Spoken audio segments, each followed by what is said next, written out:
Hello, I'm Joel. And I'm Shu. I'm Nalini. I am Brian. Today we're here in Tech in Asia Founders Face to Face. And you were here to ask each other some questions. About our entrepreneur journey. What is our company about? So we are from 1X Tech. 1X Tech is a business technology partner. Like a IT consulting agency, basically. Our company is called Invoice Interchange. It's an online invoice finance platform that provides SMEs the cash flow they need and unlock the cash flow that is tied up in the outstanding invoices.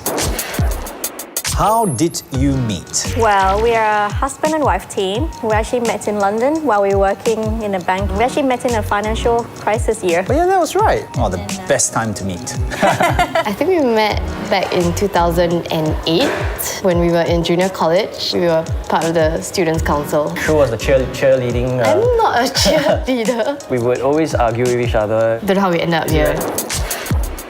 Why did the both of you decide to be entrepreneurs? Was there an aha moment? When we were running our first startup, at that point in time, I was juggling both a full-time job and also our startup idea. So I actually took leave to go for that Tech in Asia conference. There was this angel investor. He came walking around asking us about our ideas. He asked me, "Are you doing this full-time?" Then I said, "Oh, no, I have a full-time job." He was like, "What? How are you not doing this full-time? Then you give both your job and your startup 50-50. You're not going to move either place." I remember at that time I was trying to convince her to come and join me into the startup world. At the end of the day, she came back and told me about this story as well. I don't know whether the person exists. Yes, so I have to thank this person because Yeah. after that she decided to pick up the journey together with me.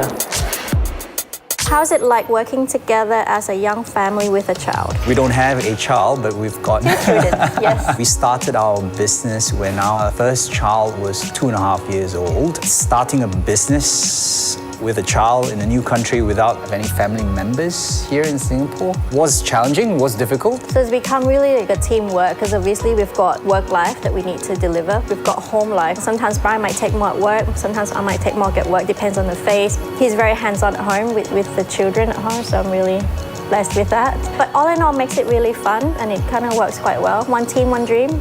Yeah. Absolutely, yeah. How is it like working together as friends? Joel, how is it like? It's good and bad. Every day we are seeing each other. We would disagree with one another. Then we would go on and on. Sometimes the emotions We used to be close. flood No, we're in. not. Probably in the initial first few years, it was a little bit harder because when we clash, we really clash. The trick is to Walk away. No, the trick is to say we both want the best for the company. That's how we resolve most of the issues. What was the hardest challenge faced when you first started out and how did you overcome them?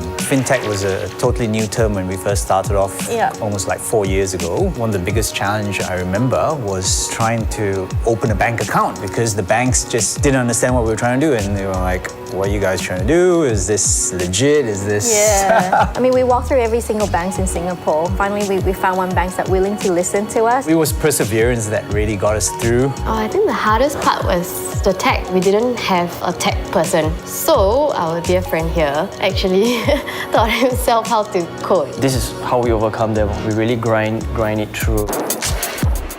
Why do you decide to look for an office space? So we were working from home. It was like there's no difference between work and rest. It was not as productive as in an office environment. Also because when we were expanding our team, location is very important. We started to hire.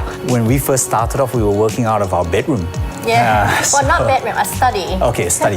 Yeah. We even contemplated getting our first employee to work in our flat. What made Spaces stand out from the rest of the co-working spaces? Definitely number one is an environment. We're a finance company. We need some place that looks and feels reputable in the right location. When a client visits us, obviously it needs to be a space that's as professional as possible. There's a lot of co-working space in Singapore, but I think what suits us most is the environment with spaces, basically. Yeah. It had a good balance of people, other businesses around, as well as yet the quiet that you need to actually get work done. There was a few co-working spaces that had a ping pong table and I couldn't really work every day because from my room I could hear the 24/7 there'll be somebody playing ping pong. And I always tell people that when I go home to the toilet and I'm sitting there, I can still hear the ping pong sound going on. So we made that's why we had to come we here. made sure to find a place that had no ping pong table. So what is your favorite place to take a breather in Spaces? The pool? The pool, for sure. Yeah, definitely. That's where we decided that we were going to rent an office here at the pool. There's this nice pot. I think we both like it, Yeah, don't sit down, work with like petition. No one can find you. we? Yeah. What advice would you give to budding entrepreneurs? Advice to budding entrepreneurs: just do it. And perseverance, don't give up. I think people want to get into entrepreneur because they see the glimpse of success. Behind that, there's a lot of failures, a lot of rejections. If you never do it, you would never know, Yeah, right? So- exactly. If you have an idea, do it now, have no regrets. Be smart about the problem that you're trying to solve. There's always a light at the end of the tunnel. Well, that's very good. I support that totally. I cannot think of anything better than that.